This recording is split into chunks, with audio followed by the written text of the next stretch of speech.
Un nez rouge. C était tout ce qui restait. En 2013, 20 ans après la disparition, l'objet reposait au creux de la main de Léo Lefebvre, un vestige silencieux d'une vie effacée. La vieille malle de maquillage de son père, héritée après le décès de sa mère, sentait la poussière, le temps et les regrets. En soulevant le couvercle grinçant, Léo ne s'attendait à rien d'autre, à une vague de nostalgie, une piqûre de chagrin familière. Il avait 30 ans et vivait encore dans l'ombre d'un fantôme, celui d'Alain Pierrot Lefebvre, le clown triste qui était évaporé une nuit d'automne en 1993. La version officielle était simple, brutale, il était parti.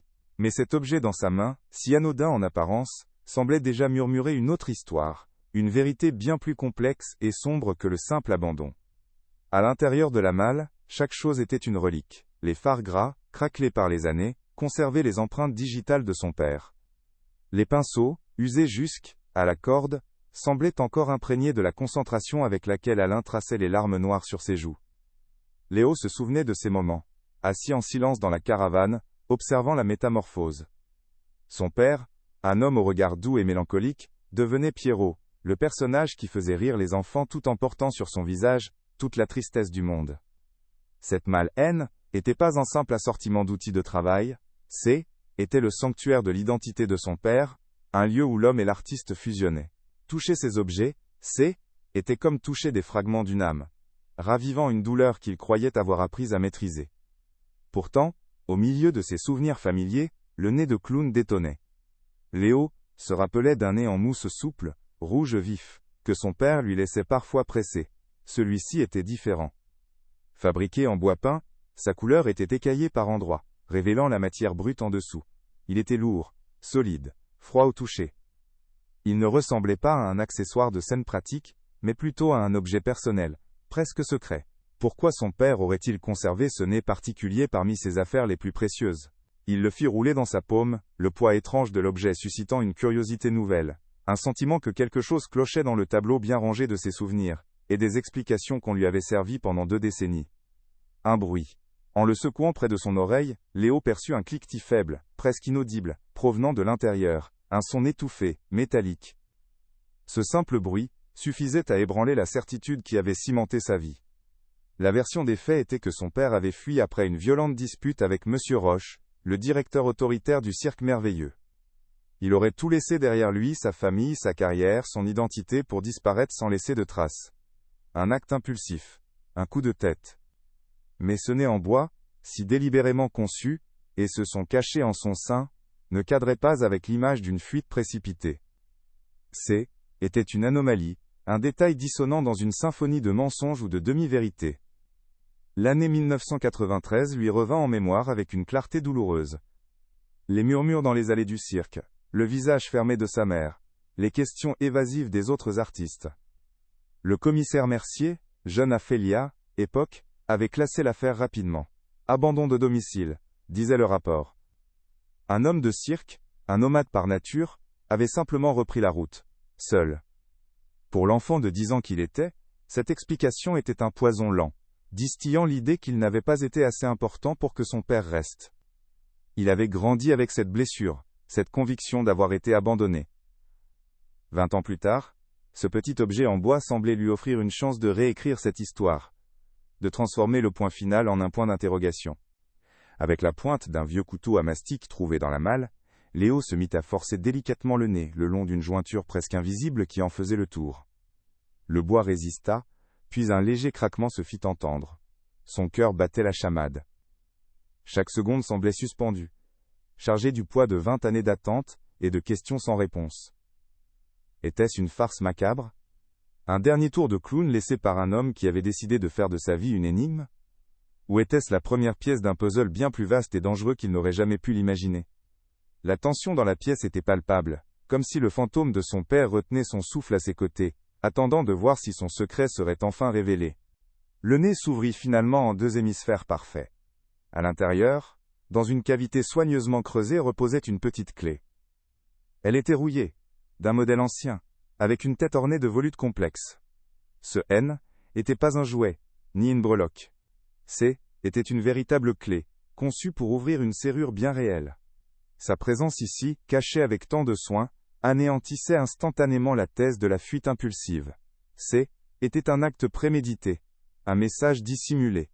Son père n'avait pas simplement disparu.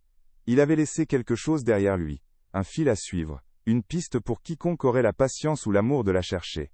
Léo sentit un frisson le parcourir. Ce N était plus une question de deuil, mais d'enquête. La portée de cette découverte le frappa avec la force d'une révélation. Un homme qui s'enfuit ne prend pas le temps de sculpter une cachette dans un accessoire de scène pour y dissimuler une clé.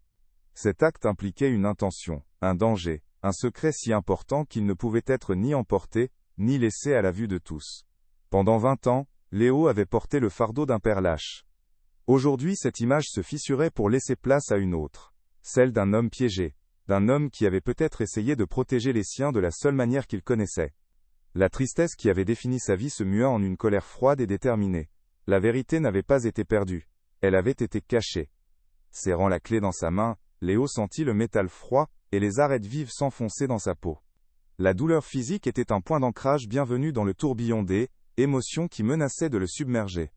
Ce petit morceau de fer rouillé N était pas seulement un objet, C était un devoir, une promesse faite à l'enfant qu'il avait été et à l'homme qu'il était devenu. La question N était plus, pourquoi est-il parti, mais qu'est-ce qui l'a forcé à disparaître? Quel secret gardait le cirque merveilleux? Et quelle porte cette clé ouvrait-elle? Dans le silence de la pièce emplie de souvenirs, Léo Lefebvre sut que sa propre vie venait de basculer. La quête de la vérité sur le clown triste venait de commencer. La clé reposait dans sa paume, un morceau de fer froid et rouillé qui venait de redéfinir 20 ans de sa vie. Le monde autour de Léo semblait être dissous, ne laissant que le silence pesant de la pièce et le battement sourd de son propre cœur dans ses oreilles. Il sentait la texture granuleuse de la rouille sous son pouce, les arêtes vives des volutes gravées sur la tête de la clé s'imprimant dans sa peau.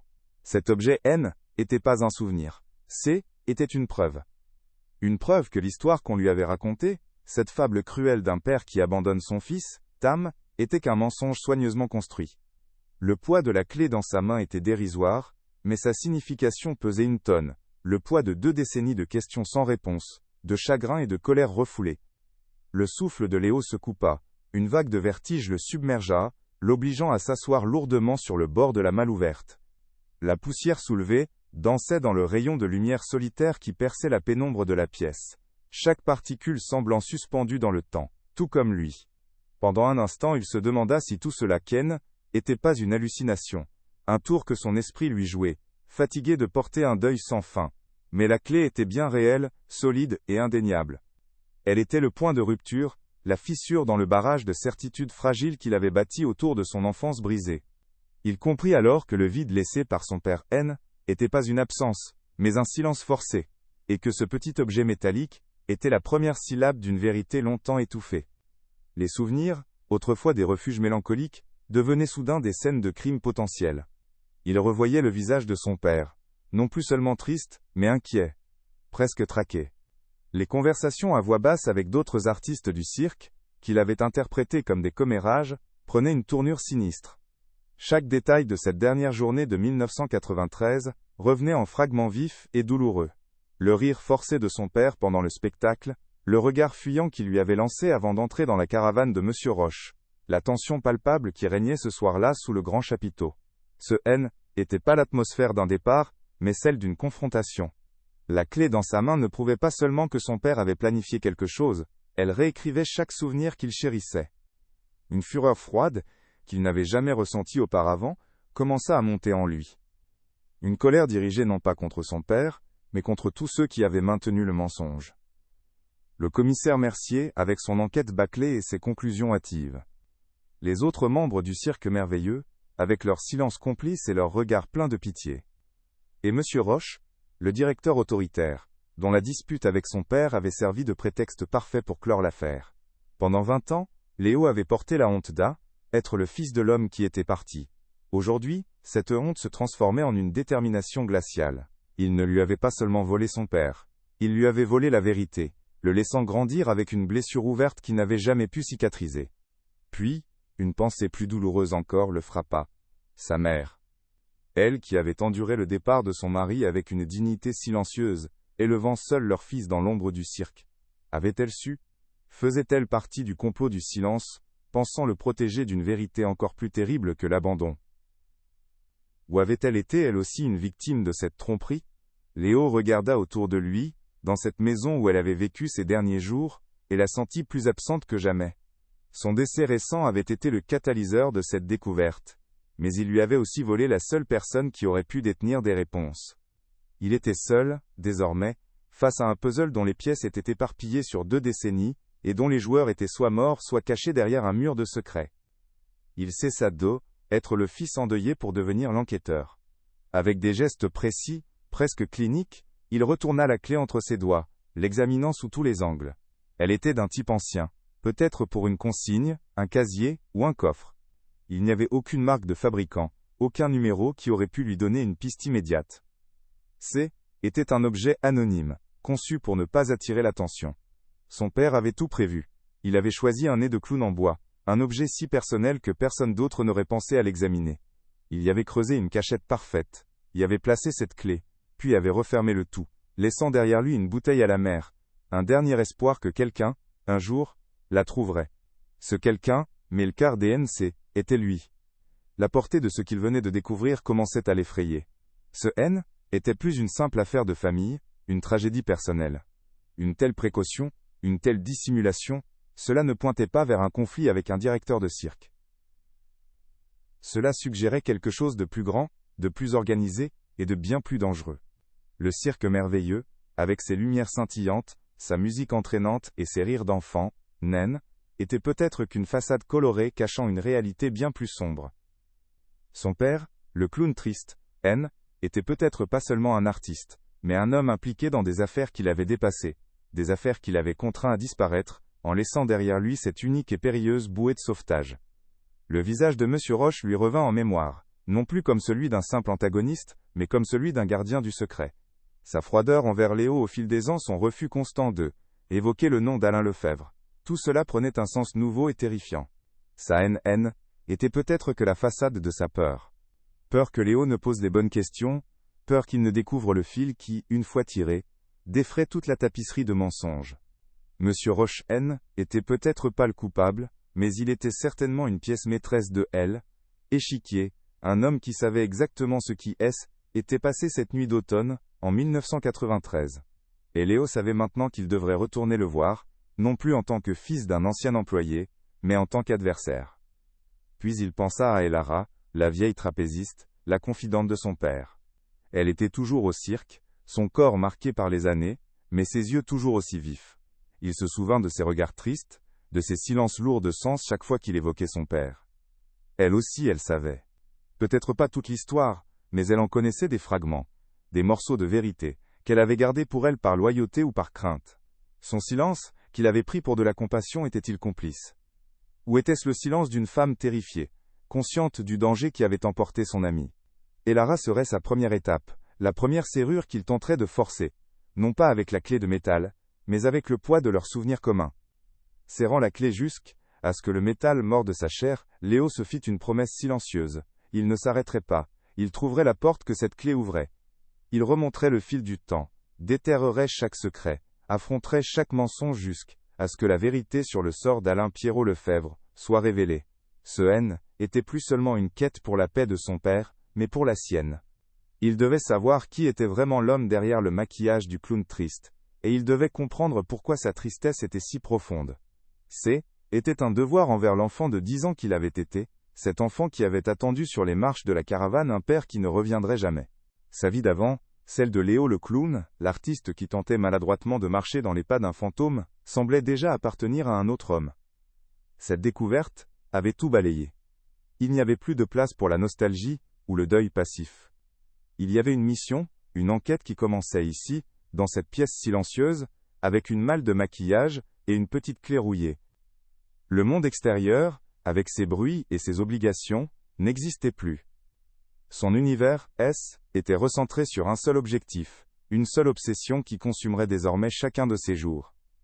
Une seule question simple mais monumentale importait désormais, où était la serrure? Le cirque merveilleux, en cette année 1993, était pas simplement un spectacle itinérant, mais un monde à part entière, un microcosme vibrant de couleurs et de contradictions. Ces caravanes, aux peintures écaillées par les routes de France, formaient un village nomade, où les familles vivaient, aimaient, et se déchirait au rythme des tournées. L'odeur de la paille fraîche, du pop-corn sucré, et de la tension des artistes avant d'entrer en piste, se mélangeaient pour créer un parfum unique, celui d'une vie précaire, mais intensément vécue. Sous le grand chapiteau, la magie opérait chaque soir, mais une fois les lumières éteintes, le cirque révélait son vrai visage. Une communauté soudée par la nécessité, mais où les secrets et les rivalités couvaient sous la surface. Un lieu d'une beauté décadente, où la joie était une performance aussi bien sur la piste qu'en dehors. Au cœur de cet univers se trouvait la relation fusionnelle entre Alain Lefebvre et son fils de 10 ans, Léo. Pour Léo, son père N était pas seulement un homme, était Pierrot, le clown triste dont le talent illuminait le cirque. Chaque soir, le garçon s'asseyait en silence dans un coin de la loge Caravane, observant le rituel sacré de la transformation. Il regardait son père, cet homme au regard doux et mélancolique, tracer avec une concentration méticuleuse les larmes noires sur ses joues poudrées de blanc. Alain lui expliquait que la tristesse de Pierrot rendait les rires des enfants plus précieux. Ces moments de complicité silencieuse étaient le sanctuaire de Léo, un temps suspendu où il sentait l'amour inconditionnel d'un père qui, même en devenant un autre, ne cessait jamais d'être le sien, lui confiant ses pinceaux comme le plus précieux des héritages. Alain Lefebvre était l'eau, âme du cirque merveilleux. Son personnage de Pierrot était une création complexe, un funambule marchant sur le fil ténu entre la comédie et la tragédie. Il pouvait déclencher des cascades de rire avec une simple mimique, puis, l'instant d'après, figer le public avec un regard d'une infinie tristesse qui semblait contenir toutes les peines du monde. Cette dualité le rendait fascinant et immensément populaire. En coulisses, cependant, Alain était un homme réservé, presque effacé, dont les silences étaient plus longs que ses conversations. Il passait des heures à lire ou à sculpter de petits objets en bois, une passion secrète, qui semblait l'apaiser. Cette mélancolie palpable, que beaucoup attribuaient à une sensibilité d'artiste, était en réalité une ombre qui épaississait de jour en jour, un poids invisible dont personne ne connaissait la véritable origine. La discipline du cirque était incarnée par Monsieur Roche, le directeur. Était un homme d'une 50aine d'années, au visage dur et au regard autoritaire, qui dirigeait sa troupe d'une main de fer. Pour lui, le cirque N était pas un art, mais une entreprise, et chaque artiste un employé devant garantir la rentabilité du spectacle. Ses relations avec Alain étaient un mélange de respect professionnel et de conflits permanents. Roche admirait le talent de son clown vedette, qui remplissait les gradins, mais il méprisait ce qu'il considérait comme ses états d'âme et son manque de pragmatisme. Leurs altercations étaient fréquentes, souvent à propos des contrats ou des choix artistiques, mais elles prenaient toujours un tour plus personnel, révélant une animosité profonde entre l'homme d'affaires pragmatique et l'artiste tourmenté, une tension qui était un secret de polichinelle au sein de la troupe. La seule personne qui semblait percer l'armure d'Alain était Elara, la trapéziste. Plus âgée, son corps portait les marques de décennies passées à défier la gravité, mais ses yeux brillaient d'une intelligence et d'une chaleur intactes. Elle était la mémoire vivante du cirque, la confidente de tous les secrets. Sa relation avec Alain était fraternelle, un lien indéfectible tissé au fil des années de tournée. Ils partageaient de longues conversations à l'aube, après les spectacles, autour d'un café fumant. Et Lara était la seule à voir la peur grandissante dans les yeux de son ami, la seule à qui il confiait, par bribes, son désir de changer de vie, de quitter ce monde de paillettes et de mensonges, pour offrir une existence plus stable à Léo. Elle sentait qu'il était pris au piège, mais ignorait la nature exacte de la cage. Dans les mois qui précédèrent l'automne 1993, une atmosphère étrange était installée sur le cirque merveilleux. La routine des spectacles et des déplacements continuait, mais une tension sous-jacente était perceptible. Des hommes en costume sombre, qui ne ressemblaient en rien au public habituel, rendaient parfois visite à Monsieur Roche tard dans la nuit. Les réunions se tenaient à huis clos dans son bureau, et les chuchotements se propageaient ensuite comme une traînée de poudre entre les caravanes. Alain devenait de plus en plus nerveux, ses performances perdaient de leur éclat, sa tristesse semblant déborder du personnage de Pierrot pour envahir l'homme lui-même. Il avait des conversations animées et discrètes avec Elara, le regard fuyant comme s'il était traqué. Le cirque, autrefois un refuge, ressemblait de plus en plus à une prison dorée dont les barreaux se resserraient. La nuit de sa disparition fut le point culminant de cette tension. Après une représentation particulièrement terne, où son esprit semblait être à des kilomètres du chapiteau, Alain eut une violente dispute avec Monsieur Roche. Leurs éclats de voix résonnèrent dans les allées du campement, attirant l'attention de plusieurs artistes. Les mots étaient durs, sans équivoque. Alain parlait de rompre le contrat, de ne plus vouloir être complice, tandis que Roche lui rappelait brutalement qu'on ne quittait pas la famille aussi facilement, et qu'il avait des obligations à respecter. L'altercation se termina par un ultimatum lancé par Alain, qui jura que était sa dernière nuit au cirque, quoi qu'il en coûte. Il tourna les talons et se dirigea vers sa caravane, laissant derrière lui un silence glacial, lourd de menaces inexprimées. Le lendemain matin, Alain Lefebvre avait disparu. Sa caravane était vide, son lit défait, mais la plupart de ses affaires personnelles, y compris sa précieuse malle de maquillage, étaient toujours là. La version officielle, rapidement orchestrée par un monsieur Roche impassible, fut celle d'un départ volontaire, d'un coup de tête d'un artiste instable, après une dispute professionnelle. Cette explication arrangeait tout le monde. Elle offrait une conclusion simple à une situation complexe et évitait les questions embarrassantes. Lorsque la police fut appelée, un jeune et peu zélé commissaire Mercier classa rapidement l'affaire comme un abandon de domicile, un cas fréquent dans le milieu nomade des gens du voyage. Pour l'enfant de 10 ans qui attendait son père sur les marches de la caravane, cette version des faits devint la vérité, une blessure ouverte qui mettrait 20 ans à commencer à se refermer. La vie au sein du cirque merveilleux était régie par un dualisme constant, une schizophrénie acceptée par tous ses membres. Sur la piste, sous l'aile, éclat des projecteurs, il vendait du rêve, de l'aile, émerveillement et des rires purs. Chaque soir, la magie opérait, transportant des centaines de spectateurs dans un monde où la gravité était une suggestion, et la tristesse, un art. Mais une fois le rideau tombé, la réalité reprenait ses droits, crue et sans phare. Les caravanes usées, les repas frugaux, les blessures dissimulées sous le maquillage et les tensions financières permanentes formaient l'envers du décor. Cette existence nomade, de ville en ville, créait des liens d'une force extraordinaire, une famille de substitution. Cependant, cette même mobilité, ce passage incessant sous les radars, faisait également du cirque le refuge idéal, pour ceux qui avaient quelque chose à cacher, transformant la communauté en une forteresse de secrets partagés, et de silences imposés. Pour le jeune Léo, le cirque était son royaume, un terrain de jeu infini, peuplé de géants bienveillants, de fées aériennes et de rois tristes. Son père en était le souverain incontesté, celui dont le visage mélancolique ornait les affiches dans chaque nouvelle ville. L'admiration qu'il lui portait était sans borne. Pourtant, même à 10 ans, il percevait les fissures dans l'illusion. Il remarquait les conversations qui s'interrompaient brusquement à son approche, les regards lourds de sous-entendus échangés entre les adultes, et surtout, la tristesse de son père, qui ne s'effaçait pas avec le démaquillage. Cette mélancolie, loin d'être une simple posture artistique, semblait s'ancrer plus profondément en lui à chaque nouvelle étape de la tournée.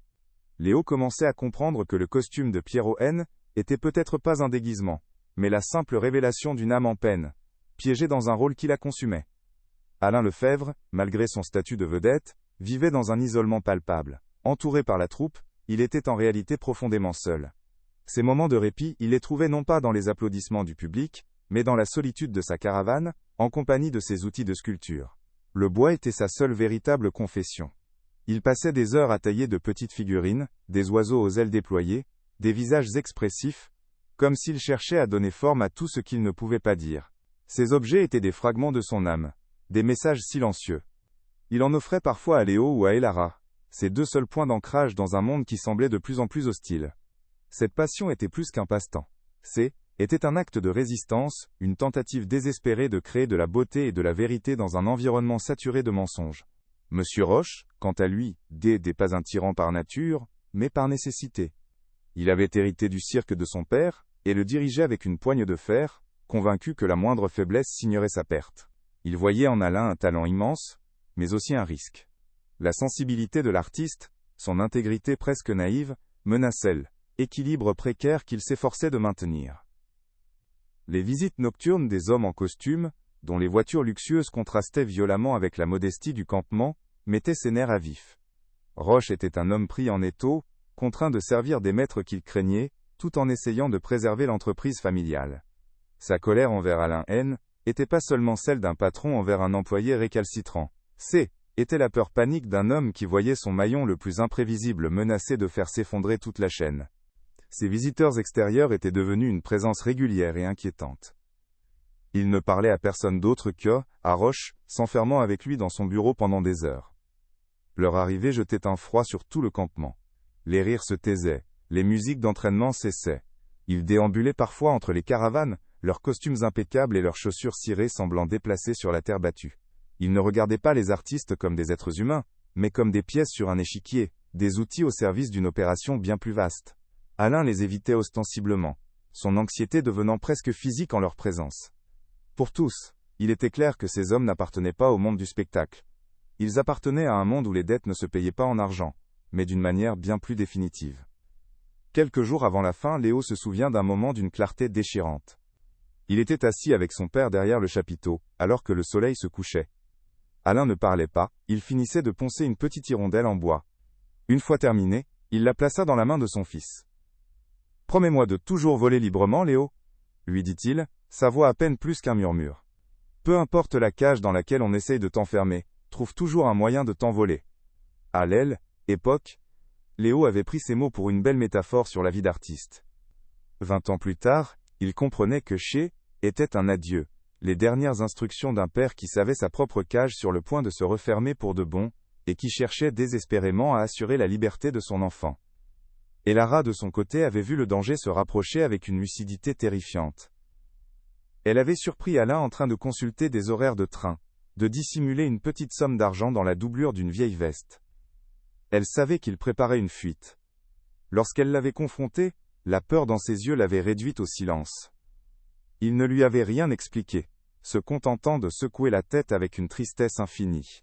« N'en parle à personne, Lara. Pour ta sécurité. Pour celle de Léo ?»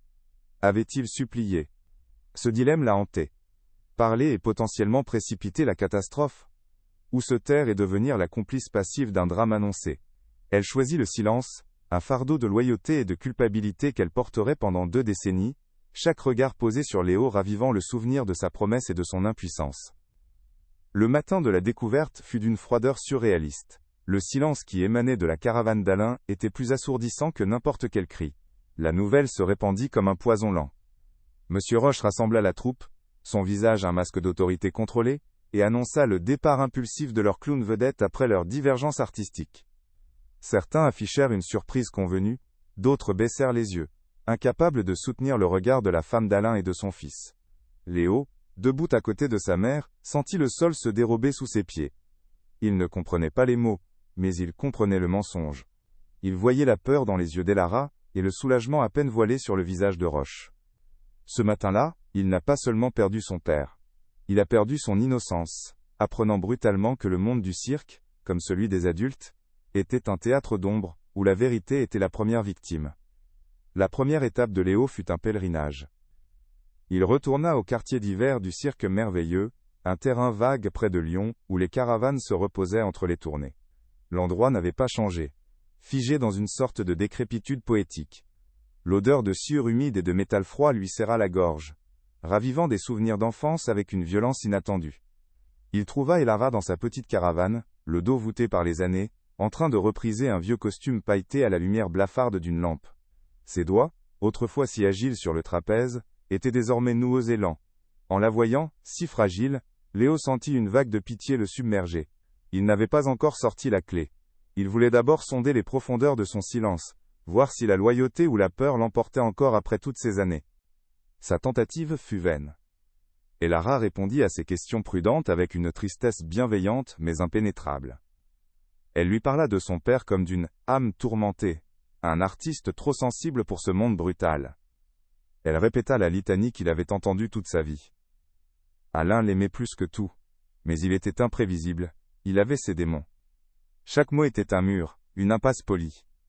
Léo sentait la frustration monter en lui, une colère froide, face à ce mur de silence protecteur. Il observait ses mains qui tremblaient légèrement sur le tissu scintillant, son regard qui fuyait obstinément le sien. Ce haine était pas de l'ignorance, était de la peur. Une peur vieille de 20 ans, encore vive, encore paralysante. Il comprit qu'elle ne parlerait pas. Pas sans une preuve irréfutable, qui la forcerait à affronter ce qu'elle avait passé une moitié de vie à enterrer. Déçu, mais non découragé, Léo quitta le cirque. La conversation avec Elara, aussi frustrante fut-elle, avait confirmé une chose.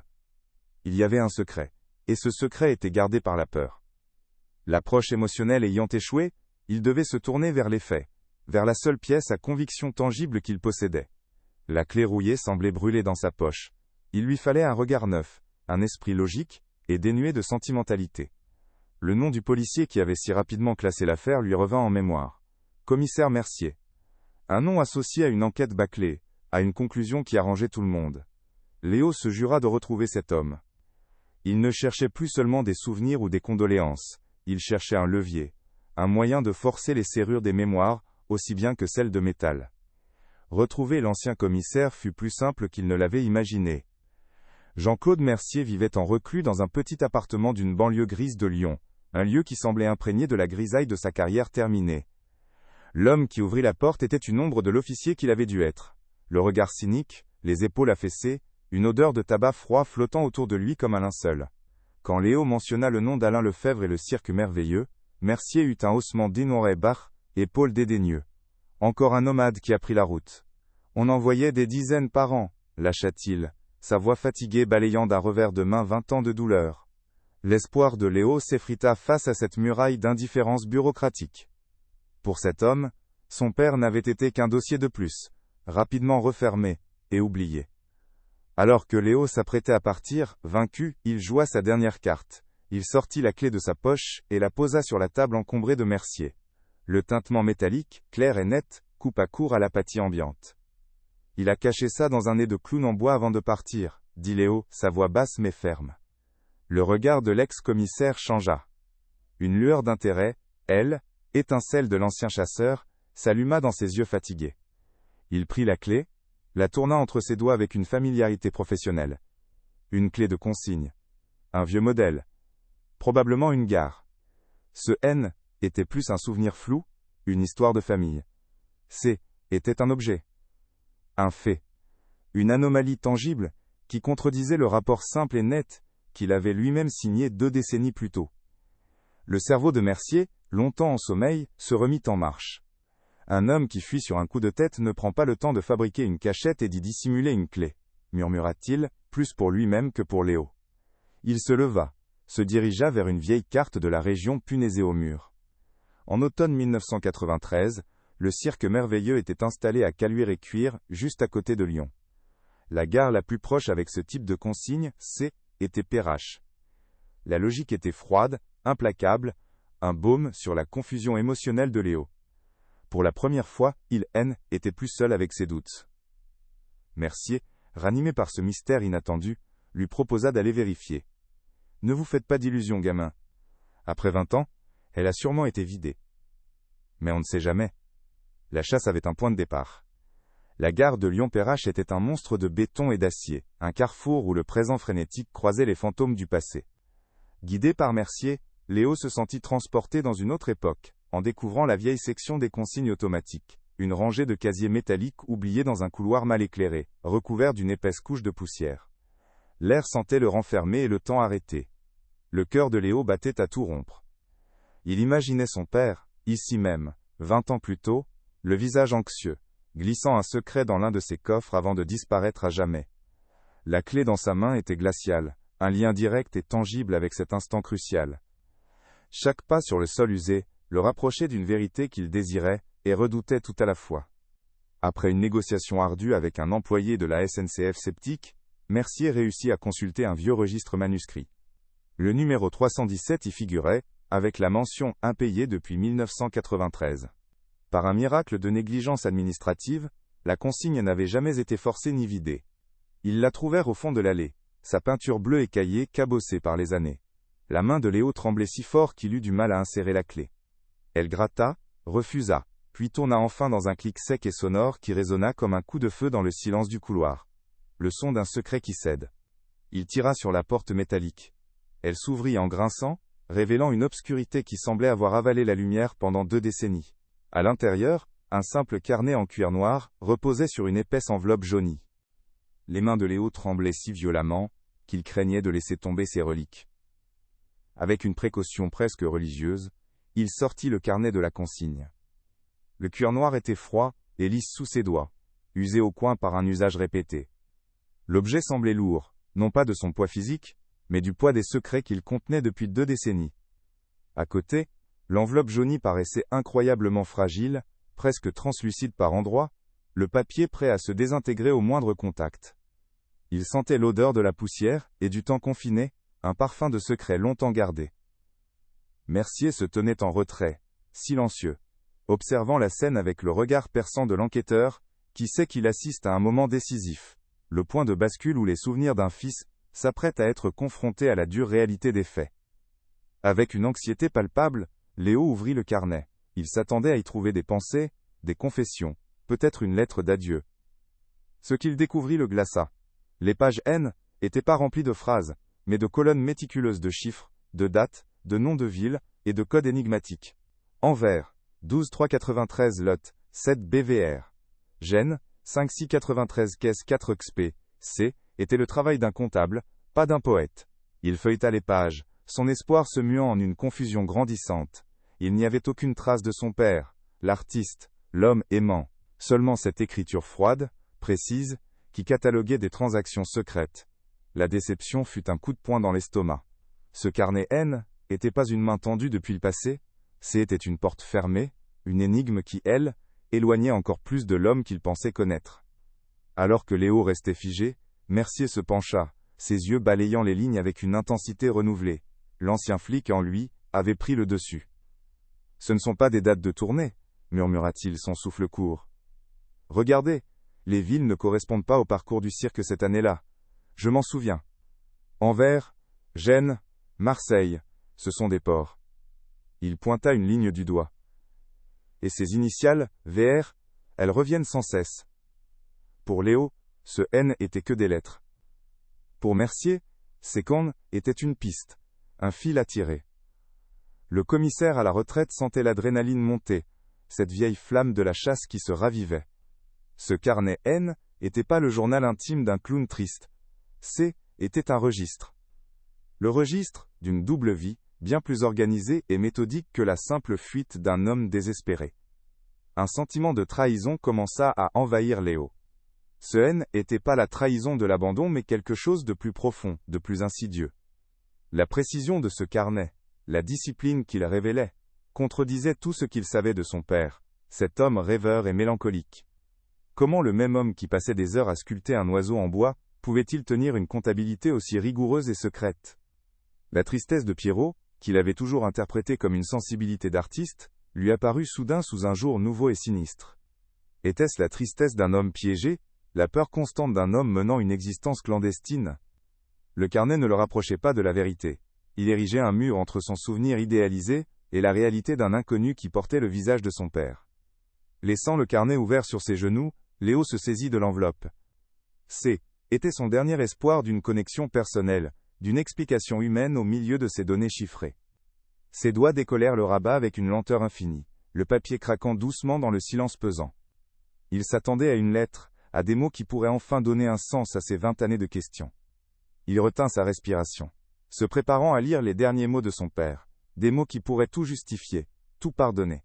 Mercier respectait ce moment, comprenant que ce que contenait cette enveloppe pouvait soit guérir une vieille blessure, soit l'infecter à jamais.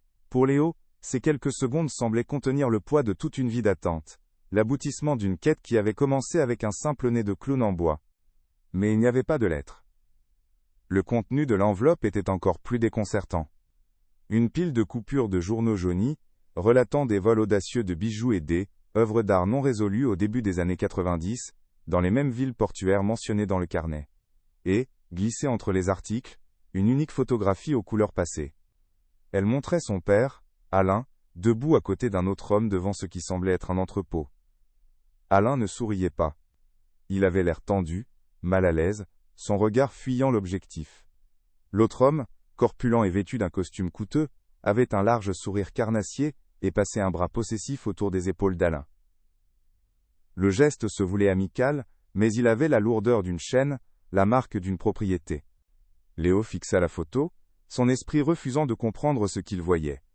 C'est la voix rauque de Mercier qui le tira de sa torpeur. « Victor Rossi » lâcha-t-il, son ton soudain glacial. On le surnommait « le boucher ». Une légende dans le milieu lyonnais de l'aile, époque. Trafic d'art, recel de bijoux. Il était intouchable.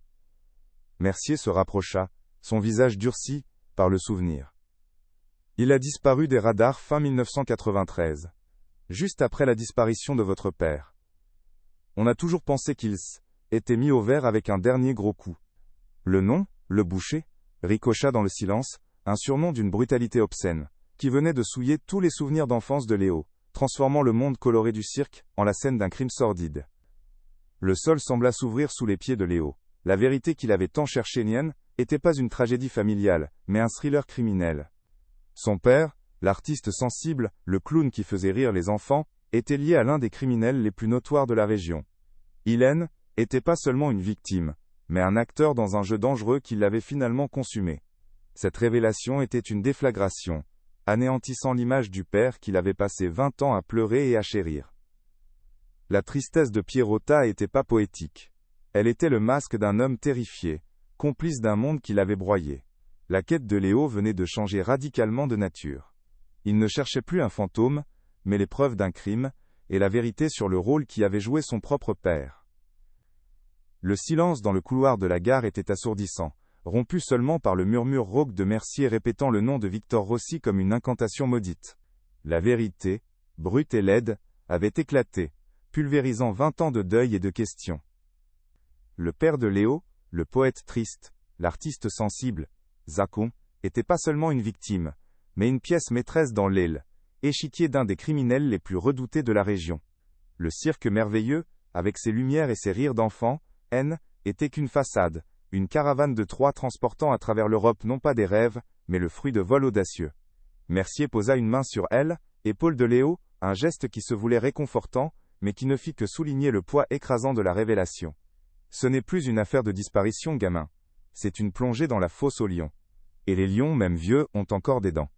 De retour dans l'appartement enfumé de l'ex-commissaire, l'atmosphère avait changé. Ce N était plus le refuge d'un retraité cynique, mais un quartier général de fortune. Le carnet en cuir noir, les coupures de presse jaunies et la photographie fantomatique étaient étalées sur la table basse, formant la cartographie d'une conspiration. L'odeur de tabac froid se mêlait à celle, plus âcre, du danger ravivé. Mercier, transfiguré, avait retrouvé la posture de l'enquêteur. Ses yeux, autrefois éteints, brillaient d'une lueur prédatrice. Il se déplaçait avec une énergie nouvelle, sortant de vieux dossiers, passant des appels discrets. Pour Léo, chaque objet sur cette table était un éclat de miroir brisé de son père, reflétant une image qu'il ne reconnaissait plus.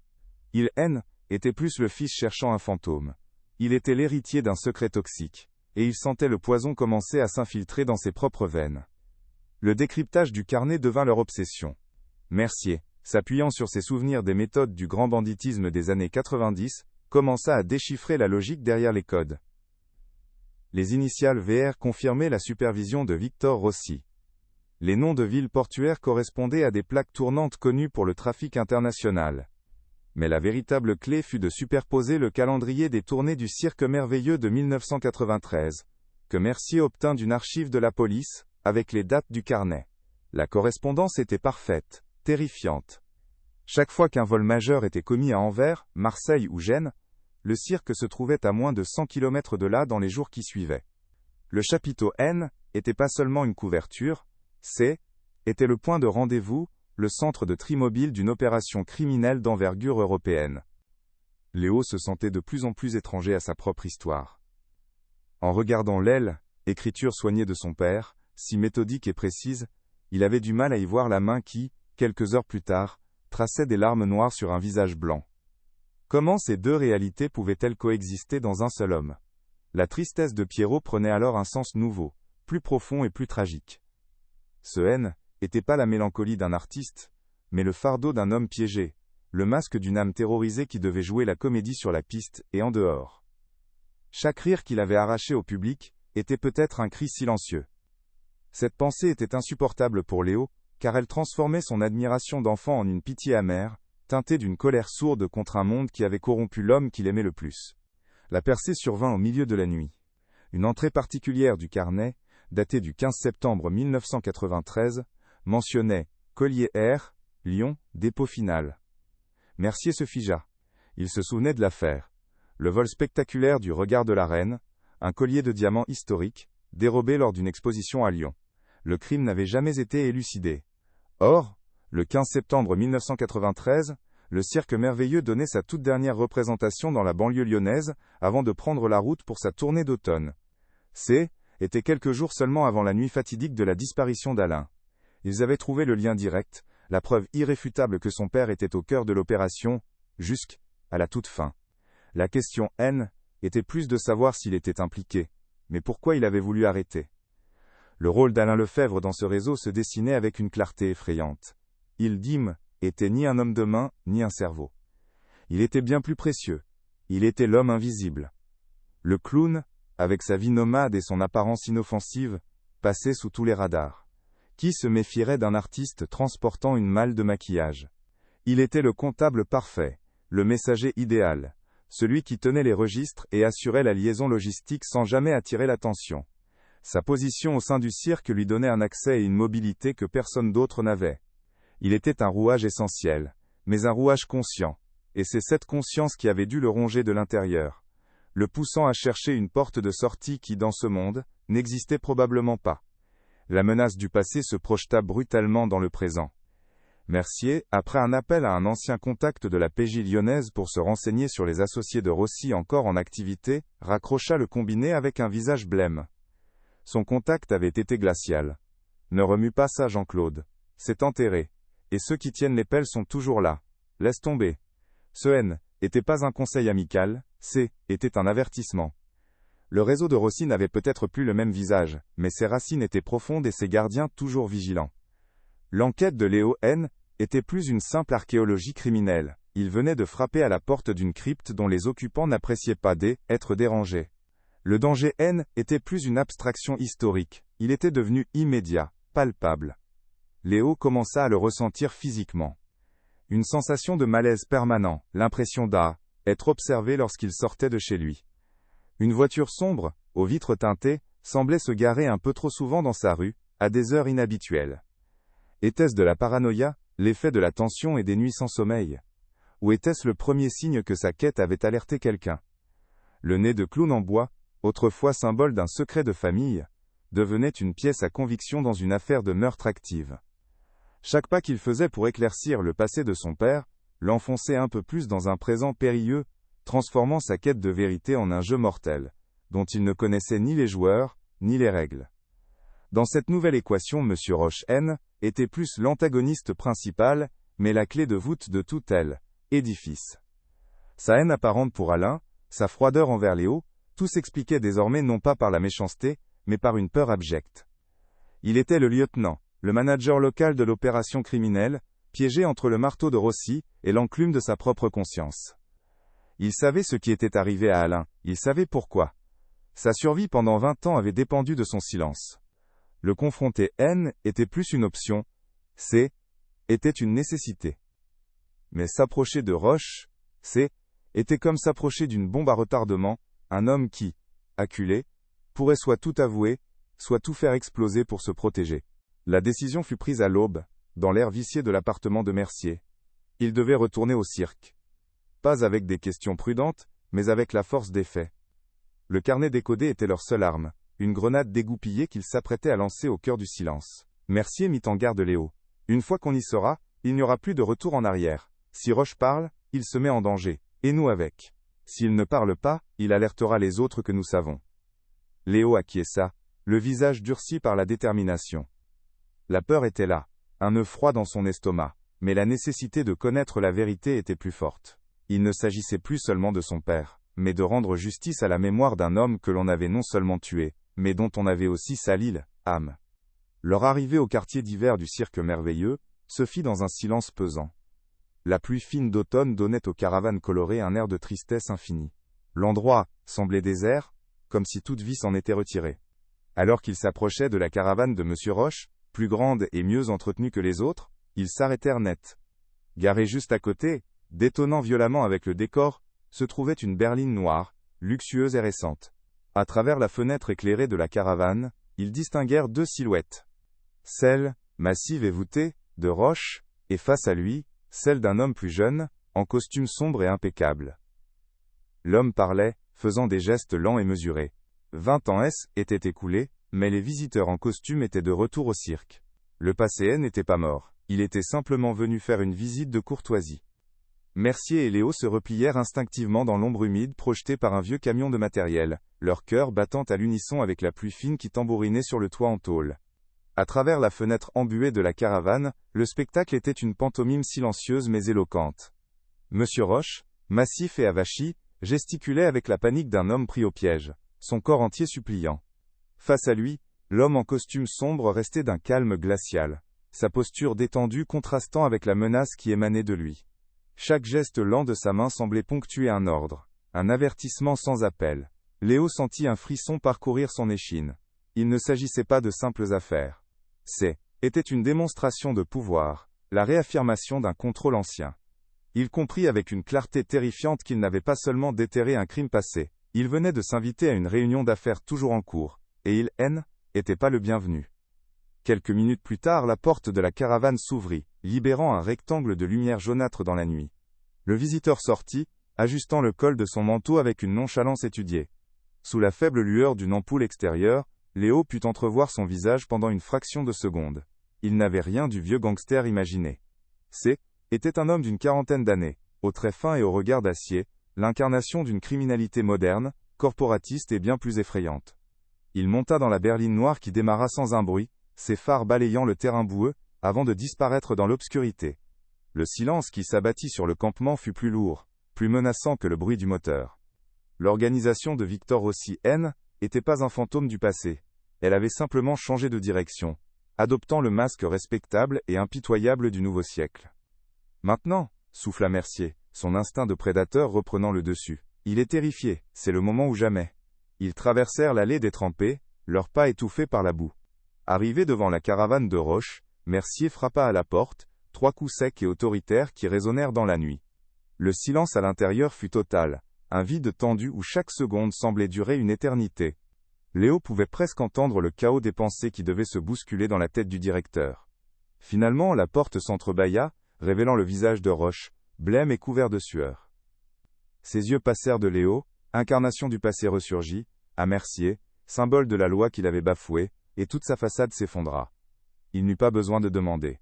Il savait, la partie était terminée. L'intérieur de la caravane empestait le renfermé, l'alcool bon marché, et une peur si palpable qu'elle en était suffocante. Sans un mot, Mercier posa le carnet en cuir noir sur la table encombrée, l'ouvrant à une page précise, marquée d'un trait de crayon. Sa voix, basse et tranchante, coupa le silence. Regard de la reine, Roche, le 15 septembre 1993, le dépôt final à Lyon. La mémoire vous revient ? Évocation du nom du collier volé, un détail si spécifique si concret, eut l'effet d'un coup de poing. Roche, qui se tenait encore debout, vacilla et s'effondra lourdement sur une chaise, son souffle se transformant en un sanglot rauque. Toute la bravoure, toute l'autorité qu'il avait affichée pendant 20 ans évaporèrent, ne laissant qu'un vieil homme brisé, écrasé par le poids d'un secret trop longtemps gardé.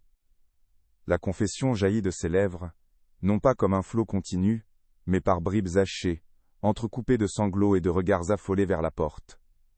Il avoua tout. Le cirque merveilleux, avec sa mobilité et son apparence innocente, était la couverture parfaite pour le réseau de Victor Rossi. Il transportait des œuvres d'art, des bijoux, tout ce qui pouvait être revendu discrètement. Alain, avec son esprit méticuleux et son apparence insoupçonnable, était leur comptable, leur homme de confiance. Mais le rôle le rongeait. Il ne supportait plus cette double vie, la peur constante, le mensonge permanent, qu'il devait servir à son propre fils. Il voulait partir, offrir à Léo une existence normale, loin de la corruption et du danger qui imprégnaient l'air même sous le chapiteau. Le plan d'Alain était désespéré, naïf. Il n'avait pas l'intention de faire chanter qui que ce soit, mais de se protéger. Il avait commencé à dupliquer les registres, créant sa propre copie secrète des transactions, le carnet que Léo tenait entre ses mains. Il pensait que ce serait sa police d'assurance, un levier pour négocier une sortie pacifique. Ce fut son arrêt de mort. Rossi, paranoïaque et impitoyable, l'apprit. La fameuse dispute entre Alain et Roche, celle qui avait servi de prétexte à sa disparition, était en réalité qu'une tentative désespérée de Roche, pour le supplier de tout arrêter, de brûler ce carnet maudit, avant qu'il ne soit trop tard. Il ne voulait rien entendre, pleura Roche. Il disait qu'il devait ça à son fils, à sa propre âme. La nuit fatidique, Roche la décrivit avec une précision glaçante, qui trahissait une mémoire hantée par elle, événement. Après leur altercation, alors que le campement s'endormait, 2 hommes étaient venus. Pas des brutes, non, des professionnels silencieux. Ils n'avaient pas fait de bruit, en entrant dans la caravane d'Alain. Ils l'en avaient sorti sans un cri, sans une lutte. Roche les avait observés depuis sa fenêtre, paralysé par la terreur. Le lendemain, on lui avait dicté l'histoire à raconter, la fuite, le coup de tête, l'artiste instable. On lui avait fait comprendre que le silence était la seule garantie de survie pour lui, et pour toute la troupe. Son silence complice pendant 20 ans, N, était pas un choix, C, était une condamnation à perpétuité, une prison de peur dont il, N, était jamais sorti. Léo écoutait, chaque mot étant un marteau qui frappait l'image idéalisée de son père, la brisant en 1000 morceaux. Le clown triste N n'était pas parti, il avait été emmené, conduit vers une mort silencieuse et anonyme. Une seule question brûlait ses lèvres, la dernière, la plus importante. Où est-il? Où est son corps? Le visage de Roche se tordit de douleur et d'impuissance. Il secoua la tête, des larmes coulant sans retenue sur ses joues. Je ne sais pas. Personne ne sait. Rossi, il faisait disparaître les gens. Il n'y a jamais eu de corps, jamais de tombe. Juste le vide. La vérité était là, brutale et incomplète. Son père avait été assassiné, mais Léo se voyait refuser la paix d'un lieu où se recueillir, condamné à pleurer un fantôme sans sépulture. Poussé par Mercier, Roche finit par identifier le visiteur de ce soir. Lucien Dubois, murmura-t-il, le nom semblant lui écorcher la gorge. C'est, était le bras droit de Rossi, son protégé. Quand Rossi a disparu, c'est lui qui a repris les rênes. Il est plus discret, plus intelligent, mais 1000 fois plus dangereux. Dubois était venu parce que des rumeurs circulaient. Quelqu'un posait des questions sur une vieille affaire. Sur un clown disparu 20 ans plus tôt. Sa visite, N, était pas une enquête, était un avertissement. Un rappel que certains secrets devaient le rester, et que ceux qui tenaient les pelles pour les enterrer, étaient toujours là, et qu'ils n'hésiteraient pas à creuser un trou de plus. La menace avait désormais un nom et un visage. La portée de la conspiration dépassait tout ce que Léo et Mercier avaient pu imaginer. Roche, dans un dernier sursaut de franchise, leur révéla que le réseau de Rossi bénéficiait de protections haut placées dans les années 90. Des contacts à la douane dans la police, peut-être même plus haut. C'est ce qui rendait Rossi intouchable. C'est ce qui expliquait pourquoi l'enquête de Mercier, à elle, époque, avait été si rapidement étouffée, classée sans suite avec une facilité déconcertante. Ce N était pas de la simple négligence, mais le résultat d'une influence invisible et puissante. Il ne faisait pas face à une simple bande de criminels, mais aux vestiges d'un système de corruption profond, dont les racines pouvaient encore être bien vivantes, prêtes à étouffer quiconque s'approcherait trop près du tronc. En quittant la caravane de Roche, Léo et Mercier furent accueillis par le même froid, la même pluie qui semblait vouloir laver le monde de ses souillures, en vain. Ils avaient la vérité, mais ça était une vérité amère, une vérité qui ne menait à aucune justice, seulement à un danger plus grand. La confession d'un vieil homme terrorisé ne pesait rien face à une organisation criminelle moderne, dirigée par un homme impitoyable. En se retournant, Léo regarda le grand chapiteau, silhouette fantomatique dans la nuit. Ce lieu magique de son enfance était devenu la pierre tombale d'un secret sordide. Il comprit enfin la véritable tragédie de son père. Alain Lefebvre N était pas seulement un clown triste. Il était un homme bon, qui pris au piège dans un monde qui, N, était pas le sien, était mort en essayant de retrouver sa liberté. La quête de vérité était terminée, mais celle pour la justice ne faisait que commencer. Le retour vers le quartier d'hiver du cirque se fit dans un silence de plomb.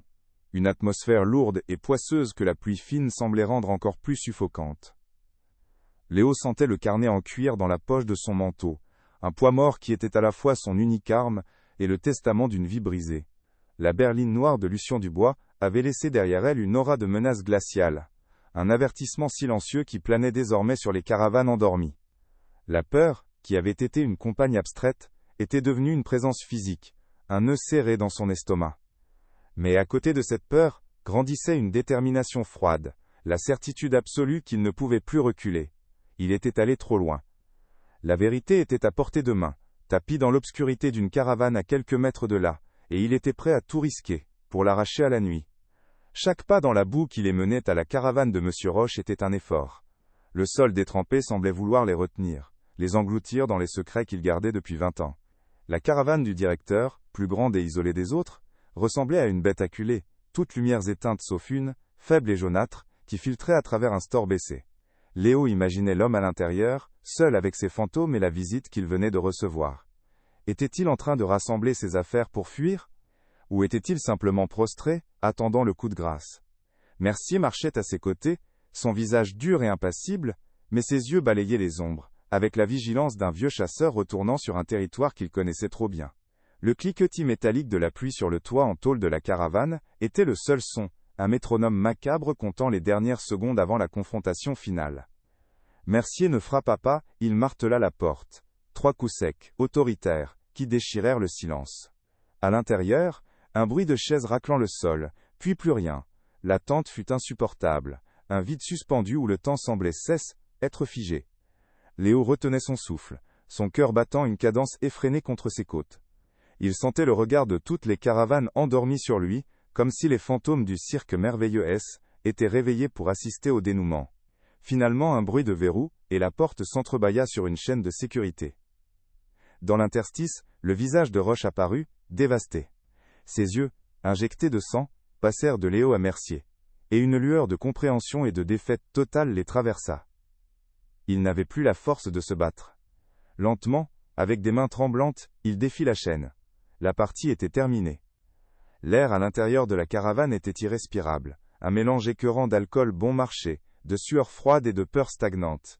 Une bouteille de whisky à moitié vide trônait sur la table, à côté d'un verre renversé. Roche recula, s'adossant à un meuble, comme pour ne pas s'effondrer. Sans un mot, Mercier s'avança et posa le carnet en cuir noir sur la table, l'ouvrant à une page marquée d'un trait de crayon. Sa voix, quand il parla, fut basse et tranchante comme une lame. Le regard de la reine, Roche. Le 15 septembre 1993. Le dépôt final à Lyon. La mémoire vous revient ? L'impact de ces mots, de ce détail si précis et si longtemps enfoui, fut visible. Le corps massif de Roche sembla se vider de toute substance.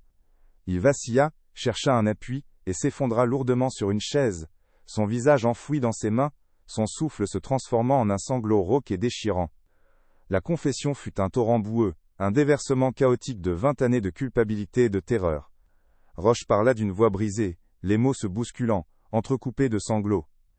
Il raconta comment le cirque merveilleux, héritage de son père, était devenu la propriété officieuse de Victor Rossi. Le réseau S était infiltré lentement, insidieusement, transformant la troupe d'artistes en une façade parfaite pour un trafic d'œuvres d'art et de bijoux à échelle européenne. Il n'avait pas eu le choix, disait-il, il l'avait menacé, lui et sa famille. Il était devenu un directeur fantoche, un gardien de prison qui partageait la cellule de ses détenus.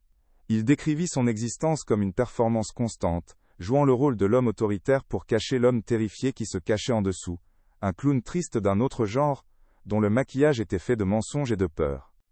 Il parla d'Alain. Il le décrivit non pas comme un complice, mais comme une victime prise au piège. Rossi avait vu en lui l'outil parfait, un homme discret, intelligent, dont le rôle de clown nomade le rendait invisible aux yeux de la loi. Alain était devenu leur comptable, le gardien de leurs secrets chiffrés. Mais ce rôle le consumait. Il ne supportait plus le poids de cette double vie, la duplicité qu'il devait maintenir devant son propre fils. Léo écoutait, chaque mot de Roche ajoutant une nouvelle couche de tragédie à la figure de son père. La tristesse de Pierrot N n'était pas une posture artistique, était le reflet authentique d'une âme en agonie, forcée de faire rire les enfants le soir après avoir passé la journée à consigner les détails de crimes sordides, un fardeau qui devenait chaque jour plus insupportable. Le plan d'Alain, expliqua Roche, était d'une naïveté suicidaire. Il avait commencé à tenir une copie des registres, ce carnet maudit, non pas pour faire chanter Rossi, mais pour acheter sa liberté et celle de son fils. Il croyait qu'avec cette preuve, il pourrait négocier une sortie, un départ sans représailles. Il voulait simplement disparaître et recommencer une vie honnête, loin de la sciure et des secrets. Ce fut son erreur fatale. Dans le monde de Rossi, on ne démissionnait pas. On ne négociait pas. La loyauté était absolue, et la trahison, même potentielle, était punie de la manière la plus définitive qui soit. Le carnet, qui devait être sa clé vers la liberté, devint la serrure de son propre tombeau. Alain avait sous-estimé la cruauté de ses geôliers, pensant pouvoir jouer selon des règles qui n'existaient tout simplement pas. La fameuse dispute, celle qui avait servi de pierre angulaire au mensonge de sa disparition, fut enfin révélée pour ce qu'elle était. Ce n'était pas une altercation sur des questions artistiques ou financières. Était une supplique désespérée. Roche, ayant appris l'existence du carnet, avait imploré Alain d'abandonner son plan insensé, de brûler les preuves avant que Rossi ne l'apprenne. Il ne voulait rien entendre, sanglota Roche. Il disait qu'il faisait ça pour toi, Léo, pour que tu puisses grandir dans un monde sans ombre. Cette révélation frappa Léo, avec la force d'une déflagration. La colère qu'il avait nourrie contre ce père supposément lâche, se mua en une admiration douloureuse. Son père n'avait pas fui. Ils était battu, à sa manière, pour lui. Il était mort en héros d'une guerre secrète dont personne ne connaîtrait jamais l'existence. Roche décrivit alors la dernière nuit avec une précision glaçante, comme s'il la revoyait se dérouler devant ses yeux. Il n'y eut pas de violence, pas de cris. 2 hommes, silencieux et efficaces, étaient arrivés après que le campement se fut endormi. Ils n'avaient pas forcé la porte de la caravane d'Alain. Ils l'avaient ouverte comme s'ils en avaient la clé. Roche les avait observés depuis sa propre fenêtre, le corps entier secoué de tremblements, incapable de bouger, de crier. Il avait vu la silhouette de son ami, encadrée par les 2 hommes, marcher calmement vers une voiture sombre qui attendait dans l'ombre. Alain n'avait pas lutté. Il n'avait pas regardé en arrière. Il avait marché vers sa mort avec la résignation d'un homme qui savait que la partie était perdue, ne laissant derrière lui qu'un silence assourdissant, et le parfum de la paille humide, dans la nuit d'automne. Au milieu de ce flot de révélations, une seule question obsédait encore Léo, une question simple, primordiale, qui brûlait sa gorge. Il s'avança, ses yeux fixés sur ceux de Roche, et la posa d'une voix qu'il reconnut à peine comme la sienne, une voix rauque de chagrin et de fureur contenue. Où est-il? Où est son corps? Était tout ce qui lui restait à espérer. Un lieu, une tombe, un endroit où le fantôme de son père pourrait enfin trouver le repos. Il avait besoin de cette finalité, de ce point final physique à sa quête, de la possibilité de déposer une fleur, et de dire adieu à un corps, pas seulement à un souvenir. Était la dernière pièce du puzzle, la seule qui pouvait encore apporter un semblant de paix à son âme tourmentée. Le visage de Roche se tordit dans une grimace de pure impuissance. Il secoua la tête, lentement, des larmes silencieuses coulant sur ses joues ravagées. « Il n'y en a pas, » murmura-t-il, sa voix à peine audible. « Personne ne sait. Victor Rossi, il ne laissait pas de traces. Pas de corps, pas de tombe. Juste le vide. Il faisait disparaître les gens. Était sa signature. » La brutalité de ces mots anéantit le dernier espoir de Léo. La vérité était là, totale et absolue, mais elle n'offrait aucune clôture. Son père avait été effacé du monde, son existence même réduite à un secret murmuré dans une caravane sordide. Il n'y aurait jamais de sépulture, jamais de lieu de recueillement. Il était condamné à porter le deuil d'un fantôme, à jamais suspendu entre le souvenir et le néant. Poussé par Mercier, qui avait besoin d'évaluer la menace actuelle, Roche identifia le visiteur du soir. « Lucien Dubois !» cracha-t-il, le nom semblant lui écorcher la gorge. Le protégé de Rossi. Son héritier. Quand Rossi s'est volatilisé à son tour, c'est lui qui a tout repris. Il est plus propre, plus discret, mais il est 1000 fois plus impitoyable. Dubois était venu pour une raison simple. Les questions de Léo, sa rencontre avec Mercier, sa visite à la gare, tout cela était remonté jusqu'à lui. Le réseau, bien que dormant, avait encore des yeux et des oreilles partout. La visite de Dubois n'était pas une enquête, était un avertissement direct. Un message clair signifiant que le passé devait rester enterré, et que ceux qui osaient le déterrer, finiraient par partager le même sort que ceux qui y reposaient déjà. En quittant la caravane de Roche, Léo sentit le froid de la nuit s'infiltrer à ses os. La pluie avait cessé, laissant place à un ciel d'encre sans étoiles. Ils avaient la vérité, une vérité complète, sordide et insupportable. Ils savaient qui, comment, pourquoi. Mais cette vérité ne menait à aucune justice possible. Elle ne menait qu'à un danger plus grand, incarné par un homme au visage fin et au regard d'acier. Léo se retourna et contempla la silhouette massive du grand chapiteau, se découpant en noir sur le ciel nocturne. Ce lieu qui avait été le théâtre de ses rêves d'enfant était devenu la pierre tombale invisible de son père. Il comprit enfin la véritable tragédie d'Alain Lefebvre. Le clown triste n'était pas seulement triste. Il était un homme bon, mort en essayant de tresse, échappé d'un cauchemar, laissant derrière lui un fils qui venait de comprendre que sa propre guerre ne faisait que commencer. La confession de Roche laissa un silence glacial dans son sillage, un vide que même le bruit de la pluie ne pouvait combler. Pour Léo, la vérité n'était pas une libération mais une condamnation. Chaque mot prononcé par le directeur brisé avait été un clou enfoncé dans le cercueil de ses souvenirs d'enfance. Son père n'avait pas simplement disparu, il avait été effacé, son corps dissous dans les secrets d'un monde criminel qui avait utilisé la magie du cirque comme un linceul. La tristesse qui l'avait accompagné toute sa vie se mua en une douleur nouvelle, plus aiguë et plus profonde. Ce était plus le chagrin d'un fils abandonné, mais le deuil d'un homme assassiné, un héros tragique dont le sacrifice avait été enseveli sous 2 décennies de mensonges. La quête était terminée, mais la paix qu'il espérait trouver à son terme était révélée être qu'une autre forme de tourment. C'est Mercier qui brisa la paralysie. L'ancien flic, ranimé par l'odeur de la poudre d'une vieille affaire, reprit le contrôle avec une autorité instinctive. Il expliqua à Roche, d'une voix calme mais sans appel, qu'il n'avait qu'une seule option, une déposition officielle. Le risque était immense, Lucien Dubois N. était pas un homme qui pardonnait la trahison. Mais le carnet d'Alain, corroboré par le témoignage du directeur, constituait une base solide pour rouvrir l'enquête. Pour Roche, ce N. était plus une question de survie, mais de rédemption. Écrasé par le poids de sa propre lâcheté, il vit dans cette proposition non pas une chance de s'en sortir, mais une dernière occasion d'honorer la mémoire de l'ami qu'il avait laissé mourir. Dans un murmure à peine audible, le vieil homme accepta, son acquiescement scellant son destin tout en offrant une infime lueur de justice à une histoire qui n'en avait jamais connue. Le processus judiciaire fut mis en branle avec une lenteur exaspérante, contrastant violemment avec l'urgence du danger. Grâce aux anciens contacts de Mercier, qui durent batailler contre une administration sceptique et des dossiers couverts de poussière, l'affaire de la disparition volontaire d'Alain Lefebvre fut officiellement requalifiée en homicide. Le carnet, analysé par des experts, devint la pièce à conviction numéro 1, un journal de bord méticuleux d'une organisation criminelle que l'on croyait éteinte. La déposition de Roche, enregistrée dans le plus grand secret, fournit le contexte humain, le mobile et la chronologie des événements.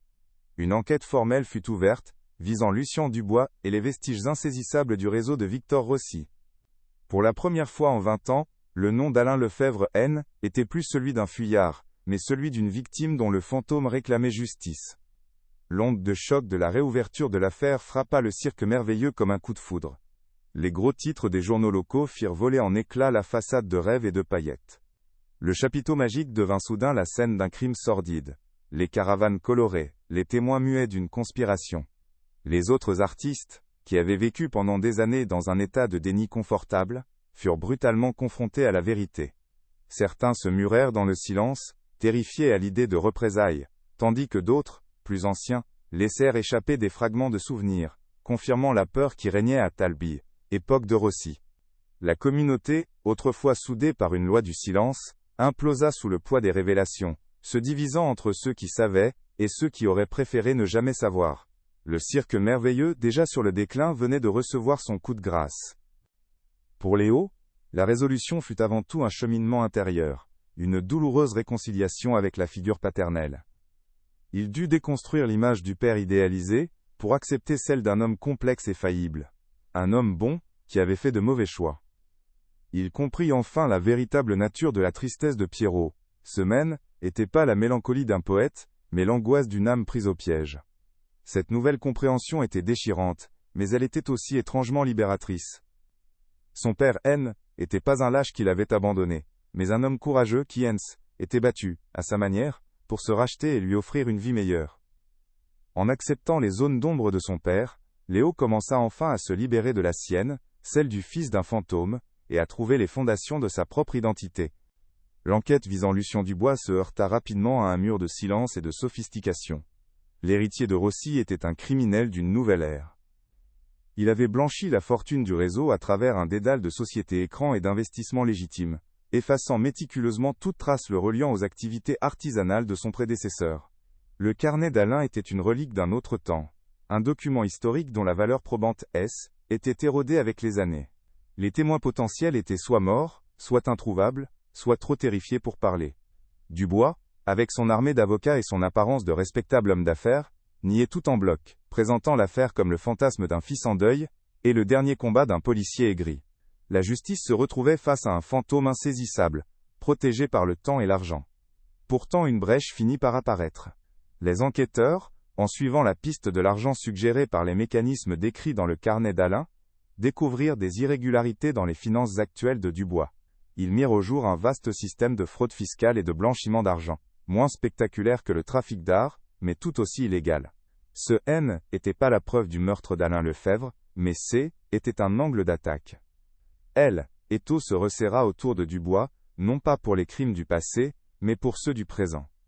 Le carnet de son père, bien que ne pouvant le condamner directement, avait fourni la clé pour comprendre sa logique, son modus operandi, permettant à la police de défaire le nœud de ses opérations modernes. C était une victoire partielle, une justice par ricochet, mais une victoire tout de même. Le destin de M. Roche fut celui d'un homme, qui avait tout perdu pour, enfin, faire ce qui était juste. Placé sous protection policière, il dut abandonner son nom, sa vie, et le seul monde qu'il ait jamais connu.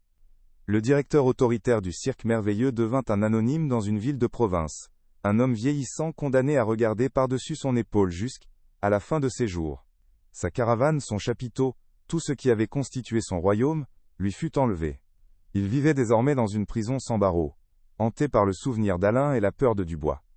Son acte de courage tardif lui avait coûté son identité, mais lui avait peut-être, paradoxalement, sauvé son âme, le libérant d'un fardeau de culpabilité qu'il n'aurait plus pu porter. Avant de tourner la page, Léo rendit une dernière visite à Elara. Il ne vint pas en accusateur, mais en messager. Il s'assit avec elle dans sa petite caravane, au milieu des costumes usés, et des souvenirs d'une vie passée dans les airs, et il lui raconta toute l'histoire, sans colère ni reproche. La vieille trapéziste écouta en silence, des larmes coulant lentement sur ses joues ridées. Elle avoua alors sa propre culpabilité, le poids de son silence. Elle expliqua qu'elle avait soupçonné le pire, mais que sa peur pour la sécurité du jeune Léo l'avait emporté sur tout le reste. « Ton père m'avait fait promettre de veiller sur toi, » murmura-t-elle. Dans ce moment de deuil partagé, le ressentiment de Léo s'évanouit, remplacé par une compréhension mutuelle. Ils étaient les deux derniers gardiens de la mémoire d'Alain, unis par une tragédie qui les avait enfin réunis. La réponse à la question qui avait hanté Léo toute sa vie était désormais d'une clarté aveuglante. Alain Lefebvre N n'était pas le clown triste par essence, mais par circonstance. Sa mélancolie N n'était pas le fruit d'une sensibilité artistique, mais la manifestation extérieure d'une cage intérieure. Il avait été assassiné non pas parce qu'il était un criminel endurci, mais parce qu'il avait désespérément tenté de cesser d'en être un. Son dernier acte n'avait pas été un acte de fuite, mais un acte de rébellion, une tentative de briser ses chaînes pour offrir à son fils un avenir lavé de toute corruption. Il était mort en essayant de racheter ses erreurs, transformant son personnage de Pierrot en le symbole ultime de son propre sacrifice. Léo pouvait enfin regarder le visage maquillé de son père, et y voir non pas de la tristesse, mais un amour incommensurable. Le dénouement judiciaire fut une leçon d'humilité. Lucien Dubois fut finalement condamné, mais pas pour le meurtre d'Alain Lefebvre. Les charges retenues contre lui furent celles de fraude organisée, d'évasion fiscale et d'association de malfaiteurs. Les preuves du crime commis 20 ans plus tôt étaient trop circonstancielles, trop anciennes pour garantir une condamnation. Il écoperait d'une peine de prison significative, mais la vérité sur la mort d'Alain ne serait jamais prononcée dans une salle d'audience. La justice des hommes se révéla imparfaite, administrative, incapable de réparer les blessures les plus profondes. Le système avait puni le monstre pour ses péchés véniels, laissant son crime le plus odieux impuni, relégué au rang des secrets que seule une poignée de personnes connaîtraient à jamais. Malgré cette justice en demi-teinte, Léo trouva sa propre forme de paix. La vérité, même si elle n'avait pas conduit à la condamnation espérée, l'avait libéré du poids de l'incertitude qui avait défini toute son existence. Le fantôme de son père pouvait enfin reposer en paix, non pas dans une tombe qu'il n'aurait jamais, mais dans son esprit. Il pouvait enfin le pleurer pour l'homme qu'il avait réellement été. Un homme faillible, courageux, pris dans une tragédie qui le dépassait. En se libérant du fardeau être le fils de l'homme qui est parti, Léo se sentit pour la première fois maître de son propre récit. La blessure ne disparaîtrait jamais complètement, mais elle avait cessé d'être une plaie ouverte pour devenir une cicatrice, le rappel douloureux, mais accepté d'où il venait. Quelques mois plus tard, Léo se retrouva une dernière fois devant la vieille malle de maquillage de son père. L'odeur de poussière et de souvenirs était la même, mais son regard avait changé. Il prit le nez de clown en bois désormais vide, et le fit rouler dans sa paume. Il ne ressentit plus de colère, seulement une profonde tendresse. Il comprit que le plus grand hommage qu'il pouvait rendre à son père N était pas de marcher dans ses pas, mais d'accomplir son dernier vœu. Il referma la malle, non pas pour l'oublier, mais pour la conserver comme le témoignage d'une histoire achevée. Il quitta le monde du cirque, non par rejet, mais par amour, prêt à commencer sa propre vie. Une vie libre, une vie que son père était mort, pour lui offrir. Le rideau était tombé sur le clown triste, mais pour Léo, le spectacle ne faisait que commencer. Le cirque merveilleux N était plus qu'une carcasse vide, un squelette de toile et de métal abandonné à la rouille et aux herbes folles. Pour Léo, ce lieu N était plus le royaume magique de son enfance, mais un cimetière de secrets. En tournant le dos pour la dernière fois, à la silhouette fantomatique du grand chapiteau, il ne ressentit ni nostalgie ni amertume, mais une forme de paix grave et silencieuse. La vérité qu'il avait exhumée avait brisé l'enchantement, mais elle avait aussi libéré les fantômes. Il emportait avec lui non pas le souvenir d'un père qui avait fui, mais celui d'un homme qui, était battu jusqu'au bout, à sa manière, contre les ombres qui menaçaient d'engloutir son fils. Le spectacle était terminé, et dans le silence qui suivait, Léo pouvait enfin entendre sa propre voix, débarrassée des échos du passé. Dans la petite boîte où il conservait désormais les reliques de sa quête, le nez de clown en bois reposait à côté de la clé rouillée et du carnet en cuir. Ces objets étaient plus des pièces à conviction, mais les fragments sacrés d'une histoire de rédemption. Ils étaient le testament silencieux d'Alain Lefebvre, non pas le clown, mais l'homme. Un homme qui, piégé dans un engrenage mortel, avait trouvé le moyen de laisser derrière lui une carte au trésor, un dernier acte de foi, en l'amour de son fils. Léo comprenait maintenant que ce n'était pas une simple enquête qu'il avait menée, mais un pèlerinage. Il avait suivi les dernières traces de son père, non pas pour le juger, mais pour comprendre le poids de son âme, et la véritable signification de sa tristesse. La justice des hommes, était révélée imparfaite, un compromis frustrant entre ce qui était vrai et ce qui pouvait être prouvé. Lucien Dubois était derrière les barreaux, mais les barreaux de sa cellule n'étaient pas forgés avec le fer du meurtre de son père. Ils étaient faits de chiffres, de fraude et de blanchiment d'argent. Le crime originel, celui qui avait tout déclenché, restait impuni, relégué aux archives des affaires non résolues. Léo accepta cette réalité sans cynisme. Il avait appris que la vérité et la justice étaient deux chemins qui ne se croisaient pas toujours. Sa victoire n'était pas dans la condamnation d'un monstre, mais dans la réhabilitation d'un père. Il avait rendu à Alain Lefebvre son nom, sa dignité, et l'honneur de son sacrifice, une victoire bien plus intime et plus profonde que n'importe quel verdict de tribunal. Le monde du cirque, pour lui, était refermé à jamais. Il ne pouvait plus voir le maquillage blanc et les larmes noires, sans y superposer l'image d'un homme torturé, jouant la comédie de la joie, pour masquer l'horreur de sa réalité. Il renonça à la scène, non par dégoût mais par respect. Il comprenait que le plus grand hommage qu'il pouvait rendre à son père n'était pas de perpétuer son art, mais de vivre la vie qu'Alain était mort pour lui offrir. Une vie simple, honnête et libre. Une vie loin des projecteurs, loin des doubles fonds et des secrets mortels. Il rangea la malle de maquillage, non comme un adieu, mais comme la clôture d'un chapitre, le point final d'une histoire de transmission qui était achevée dans la douleur et la vérité. Il repensait souvent à cette question qui avait été le moteur de sa quête. Pourquoi était-il le clown triste? La réponse, il la portait désormais en lui avec une clarté apaisée. La tristesse de son père, n'était pas une posture, ni même une mélancolie d'artiste. Était le poids du monde qu'il portait sur ses épaules, le fardeau d'une complicité forcée, et la peur constante pour l'avenir de son fils. Chaque rire qu'il provoquait chez les enfants était une prière silencieuse, une supplique pour l'innocence qu'il se sentait souiller chaque jour. En comprenant la source de cette tristesse, Léo ne ressentait plus de pitié, mais une admiration infinie pour la force d'un homme qui avait réussi à créer de la beauté au cœur même de son propre enfer personnel. Il n'y aurait jamais de tombe sur laquelle se recueillir, jamais de pierre gravée pour marquer le lieu de son repos. Le corps de son père avait été dissous dans le néant. Une dernière cruauté infligée par ses bourreaux. Mais Léo comprit que la véritable sépulture d'Alain n'était pas faite de marbre, mais de mémoire. Elle était dans son cœur, dans le récit qu'il pouvait désormais faire de sa vie, dans la vérité qu'il avait arrachée au silence. Il n'avait plus besoin d'un lieu physique pour faire son deuil, car il portait en lui la présence de son père, non plus comme un fantôme qui le hantait, mais comme une étoile qui le guidait, une lumière douce et triste qui éclairait son propre chemin. Le temps passa, et les cicatrices commencèrent à s'estomper, laissant place à une force tranquille. Léo quitta Lyon et s'installa dans une petite ville du sud de la France, où personne ne connaissait son histoire. Il trouva un travail simple, loin de l'agitation du monde du spectacle. Il apprit à vivre avec le silence, non plus comme une absence, mais comme un espace où il pouvait enfin être lui-même. Il avait affronté les démons de son passé, et en était ressorti transformé. Il n'était plus le fils du clown triste. Il était Léo Lefebvre, un homme qui savait que la vérité, aussi douloureuse soit-elle, est la seule fondation sur laquelle on peut bâtir une vie. Et pour la première fois il se sentait libre. L'histoire d'Alain et Léo nous rappelle que les secrets de famille les plus sombres finissent toujours par refaire surface, portés par ceux qui ont le courage de poser les bonnes questions. Le voyage de Léo, commencé avec un simple objet, l'a mené au cœur des ténèbres, mais aussi à la lumière d'une vérité libératrice. Et cela fut le début d'une nouvelle compréhension de la vie. nous voulons continuer à vous raconter des histoires aussi puissantes.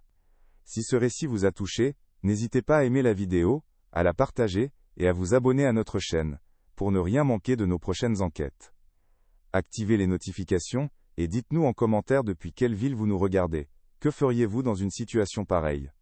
Pensez-vous que vous auriez la force de déterrer un passé si dangereux? Le nez rouge reposait sur sa table de chevet, non plus comme un symbole de tristesse, mais comme un rappel constant du courage qu'il faut pour regarder la vérité en face.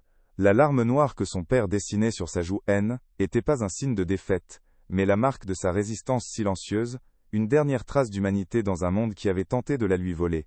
Le clown triste était mort, assassiné par la noirceur des hommes. Mais en accomplissant son dernier vœu de liberté, son fils, pour la toute première fois, pouvait enfin sourire sans masque.